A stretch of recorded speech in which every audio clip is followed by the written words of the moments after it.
ত্রয়োদশ জাতীয় সংসদ নির্বাচনে 298 আসনে বাংলাদেশ জামায়াতে ইসলামীর পদপ্রার্থী মোহাম্মদ ইয়াকুব আলী দাঁড়িপাল্লা মার্কায় ভোট প্রার্থনা করে পানছড়িতে গণসংযোগ ও পৃথক পথসভা করেন।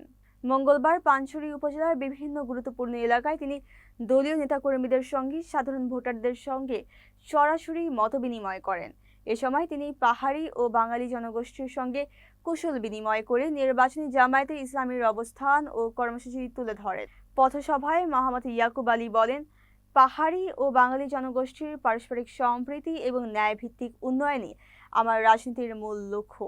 তিনি জানান, গণসংযোগে পাহাড়ি বাঙালি সকল শ্রেণী পেশার মানুষদের থেকে ব্যাপক সাড়া পেয়েছেন এবং এতে নির্বাচনে জয়ী হওয়ার বিষয়ে তিনি আশাবাদী।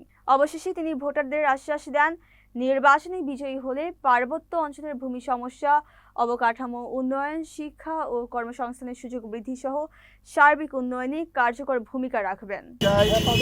খাগড়াছড়ির রাজনীতিতে দাঁড়িপাল্লার পক্ষে যে জোয়ার তৈরি হয়েছে, সকল ধর্মের মানুষ, চাকমা, মারমা, ত্রিপুরা, হিন্দু, বৌদ্ধ, খ্রিস্টান এবং মুসলিম সকলে মিলে এখন দাঁড়িপাল্লার পক্ষে অবস্থান নিয়েছে। যার কারণে আমি আগামী 12 তারিখের যে নির্বাচন শতভাগ বিজয়ী হওয়ার ব্যাপারে আমি আত্মবিশ্বাসী এবং খাগড়াছড়ির সর্বস্তরের জনগণ এখন দাঁড়িপাল্লার পক্ষে অবস্থান নিয়েছে। সকলকে ধন্যবাদ। আসসালামু আলাইকুম।